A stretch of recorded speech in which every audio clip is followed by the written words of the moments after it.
Hey guys, this is part 3 of my investigation into angels, and it has brought me to the Arbatel de Magia Veterum, which is the magic of the ancients, and it's not quite what I was expecting, I have to say. This is the book in which the 7 Olympic spirits are really referred to, and it's considered to be sort of like the basic text for many magical texts. Now, magic goes back a long way, and it's still being practiced by a lot of people, and I think those in power are practicing magic, and I think it's about time we started practicing it back. So before I go into the actual text of the Arbatel, I'm going to just wasn't expecting that. I'm just going to look at this, because this is quite a good, concise little article from Benny Belwen Files, and he's at WordPress, and this guy's really into tarot, and he ties in the 7 Olympic spirits with the tarot, which I have found really helpful, because I've got a set of the Crowley tarot. It's beautiful. It's absolutely beautiful, and I've never been able to understand it.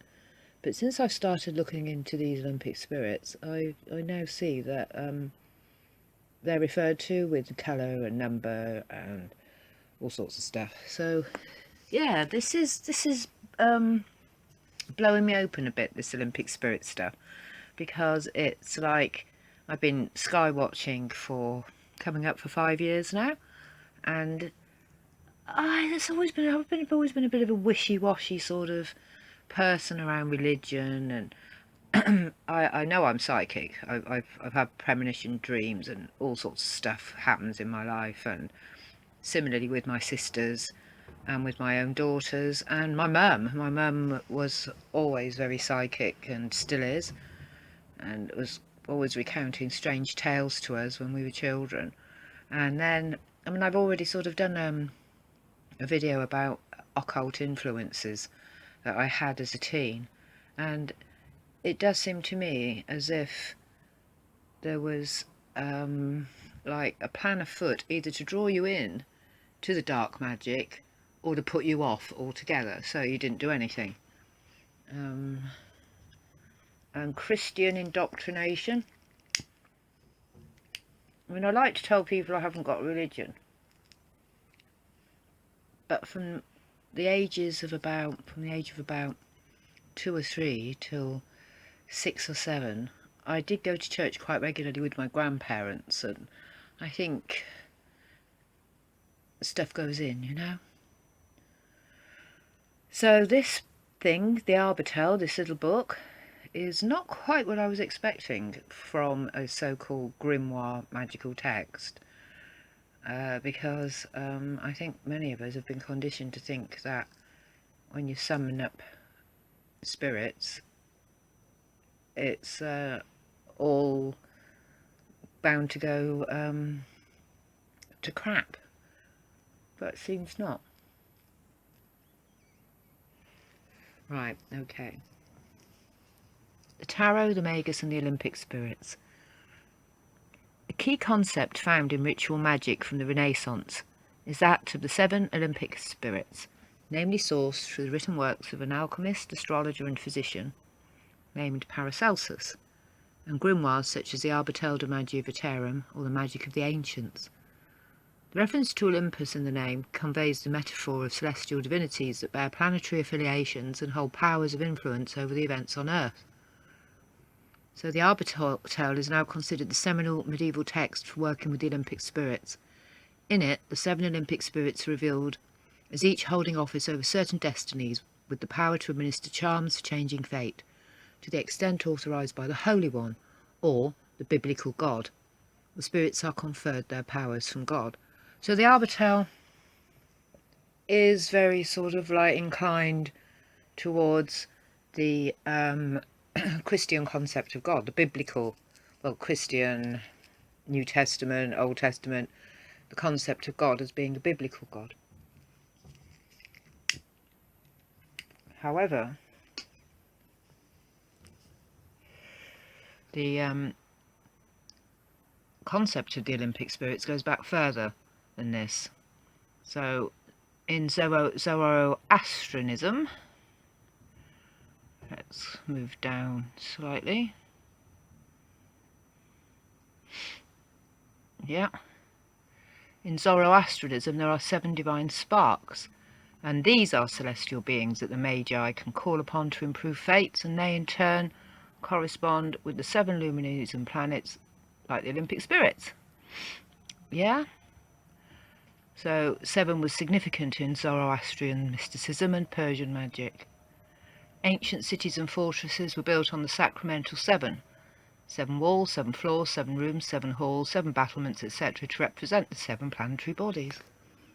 And throughout antiquity, the sacred 7 were viewed as living divinities who could be called upon by priests and magi to help mankind, and who could also receive prophecies to kings. And as far back as 2000 BC in Babylonian astrology, the sacred 7 luminary bodies were recognised as presiding divinities.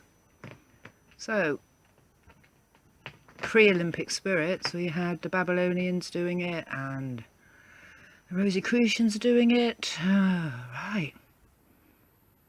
So this is where he goes off into his tarot. So I'll shrink this.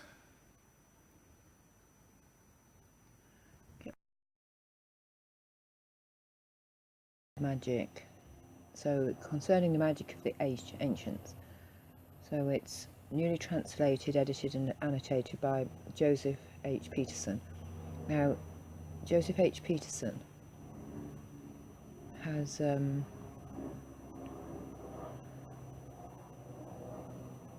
translated a lot of esoteric works. You'll find him sort of on Amazon, and he's got this site up called Esoteric Archives, where they've got like a lot of original texts, so you can go straight to the beginning, you know, or as far back to the beginning as you can. So you've got Johannes Trithemius and John Dee and Giordano Bruno and Henrique Gripper, Kircher, and then you've got classical magical texts, and in here you've got the Arbatel, black magic, so distinct from black magic. And I think that's a mistake we make. Dispose of that again. Right, what I'm going to do is I'm going to read from the introduction, because this guy knows his stuff. When you get a good introduction like this from somebody who, you know, knows their subject, it's well worth reading. You know, we were skipping over introductions all the time. Sometimes introductions give too much away about the book, but this is it's quite a nice little introduction to something that I wasn't quite expecting. My computer's running slow as usual. Right, in many ways, Arbatel de Magia Veterum is unique among texts on magic. Unlike the vast majority of texts, it is clear, concise and elegantly written. The practical instructions are straightforward and undemanding. And when it first appeared in 1575, it attracted the attention of people with a surprisingly broad range of agendas, including some of the finest minds of the time. So why would the finest minds of the time be interested in a book about magic? You've got to sort of like ask yourselves these questions. Often quoted and reprinted, both praised and condemned, it had a tremendous impact on Western esoteric philosophy. On the surface, Arbatel is a little handbook of magic, but a magic full of wonder, free from the sinister elements usually associated with texts on the subject. But it is about more than magic. Filled with gnomic wisdom, it urges us to help our neighbours, be positive and grateful, and use time wisely. Above all, it teaches us to pay attention, looking for the wondrous and miraculous, In fact, to the author, this virtually defines the Magus.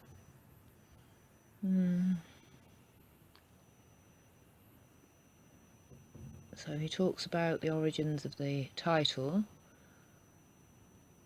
and said it's basically the name of God, or the name of the angel who revealed the teachings, and that it can't be earlier than about 1536. And the provenance. So where does this magic come from? The title, use of Greek terms such as pneuma, Greek authorities cited, and the whole Olympic premise, all suggest a Greek origin, whether real or pretended. The authority quoted most often in Arbatel is the Bible. It also cites Paracelsus, as well as Greek authorities such as Homer and Hesiod, the Neoplatonic writings, and the Hermetica. None of these sources account for the magical ritual method, the mnemonic system, or the hierarchy of spirits found in Arbatel. Those all remember instructions found in more widely known magical texts, but the parallels aren't close enough to show any direct connections. In fact, the text seems to be most heavily influenced by the writings of Paracelsus. Olympic astronomy and magic and Olympic spirits are expressions first encountered in the writings of that influential figure. Okay, so the Olympic spirits is a Kabbalistic art.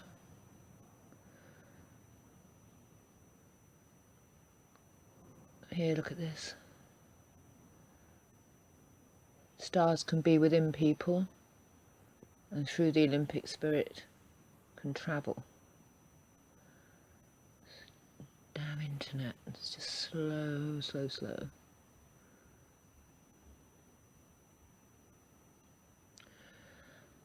So, themes. Ancient authorities versus experimentation. Yeah. Predestination or predisposition. So, Arbatel asserts that people are predisposed from birth for certain callings, including magic. Piety and service. The importance of service to one's fellow human beings is constantly reiterated in this short text. Contrary to many other grimoires, Arbatel teaches that the true Magus should be involved with the community, not secluded. Sort of a Gandalf. Attitude. Anyone who approaches magic without gratitude, reverence, humility, generosity, a sense of fairness and seriousness, risks an untimely death. Not to mention damnation. Introspection is also necessary. This is like Lord of the Rings, isn't it?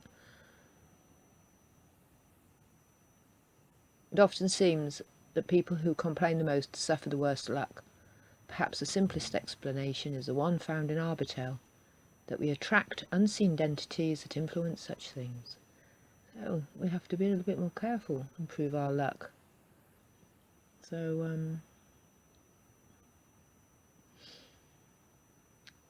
magic, the methods. Aim sought with the help of magic. So spirits are organised into a hierarchy which includes kings, princes, dukes, ambassadors, attendants, messengers, and other members of the legions. As above, so below, eh? Demons are distinguished as either cacodemons, good, or cacodemons, evil. Familiar spirits are mentioned many times, namely spirits that become accustomed to assist the Magus. Also remarkable about Arbatel, the goals of its magic are lofty compared with many magic texts. The predominant use intended for magical power is non-specific. Help for your neighbour. The various aims of the magic are divided into 7 greater, 7 medium, and 7 lesser ones. These are all listed in aphorism 24, but include wisdom, prophecy, knowledge of various sciences. Military success. Sounds as if these could be used for bad as well, you know? Not for the reason that they could be used for, maybe. So many types of magic are enumerated in Arbatel, but it also details its own unique method. It is remarkably undemanding compared with other grimoires. So, to invoke a spirit, I mean, each of the planets, the Olympic spirits, has hosts of angels and lots of other sort of things going on, choirs and all sorts of things, and they've got various angels with names, and these angels will have attributes. So you can pick the spirit that you feel most aligned with. Yeah? And then an hour after sunrise, you invoke the spirit by name. And the names are chosen from the functions and virtues that God has distributed to each of them. You prepare and display the character of the spirit, presumably the Olympic spirit, which governs the type of operation that is being sought.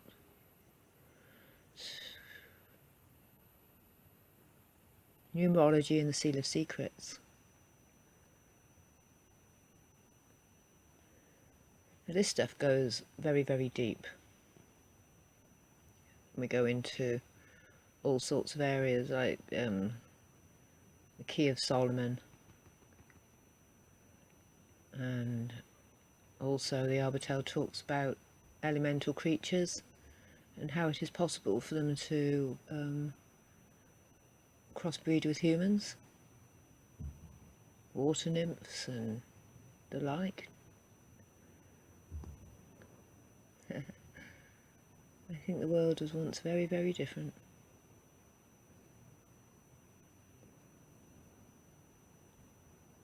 So,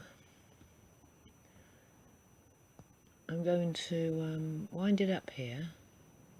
He talks down here a little bit about the people who were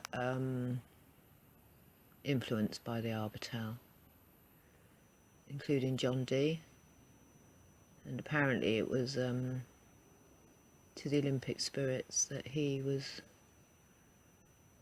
getting the angelic language. So when I was reading John Dee, there were so many gaps in. I couldn't work. You know, it's hard to explain. It was like I understood it, but I didn't understand it. But since I'd come across this Arbatel and these Olympic spirits, and the fact that they've been around for a while, and also something that I read about the Pagan Gods being accepted into the pantheon, but being put lower than the Judean, the Christo-Judean gods, makes me wonder about the pagan gods, you know. Just because they've been put lower in the pantheon doesn't mean to say that they belong there, does it? Yeah? People calling on the pagan gods. Like, Hujima-face. Cernunnos. Yeah? You know Cernunnos? People think he's the god of the forest. But he's actually a god of the underworld. And this lot could well be doing rites to Cernunnos and other pagan spirits. And there's a lot of down here watching telly.